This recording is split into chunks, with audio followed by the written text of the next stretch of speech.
नमस्कार, सार्वमंथन न्यूज महाराष्ट्रमध्ये आपलं स्वागत. पाहुयात आजची सविस्तर बातमी. राहुरी शहरातील शिवाजी चौक विद्या मंदिर शाळा परिसरातील राजेंद्र भन्साळी यांचे वर्धमान ज्वेलर्स दुकान मध्यरात्री दरम्यान फोडून अज्ञात दरोडेखोरांनी लाखो रुपयांचा सोन्या चांदीचा मुद्देमाल लंपास केला. या घटनेने शहरातील व्यापारी वर्गात भीतीचं वातावरण निर्माण झालं. दरम्यान घटनेची माहिती मिळताच पोलीस निरीक्षक संजय ठेंगे यांनी घटनास्थळी धाव घेतली आहे. दरम्यान आजूबाजूच्या सीसीटीव्ही तपासणी केली असता पांढऱ्या रंगाची संशयास्पद स्कॉर्पिओ निदर्शनास आली आहे.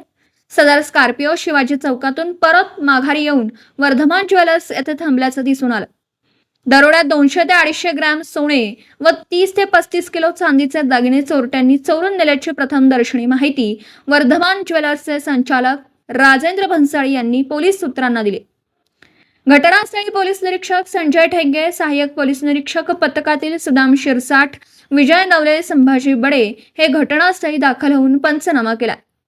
राहुरी पोलिसात गुन्हा दाखल करण्याची प्रक्रिया सुरू होती. सीसीटीव्ही व इतर माहितीच्या आधारे पोलीस तपास करीत आहेत.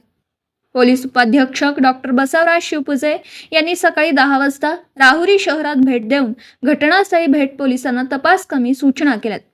चोरट्यांनी दुकानाबाहेरील सीसीटीव्ही कॅमेऱ्यांवर स्प्रे मारून ते निष्क्रिय केले होते. विशेष बाब म्हणजे दुकानाच्या शटरचं कुलूप न तोडता फक्त कोंडा फोडून चोरट्यांनी आत प्रवेश करण्यात यश मिळवलं.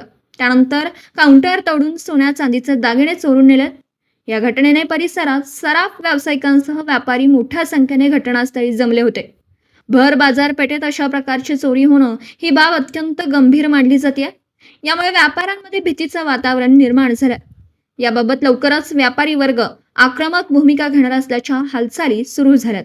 सार्वमंथन न्यूज महाराष्ट्र, राहुरी, अहिल्यानगर. सार्वमंथन न्यूज महाराष्ट्राला लाईक करा, शेअर करा, सबस्क्राईब करा.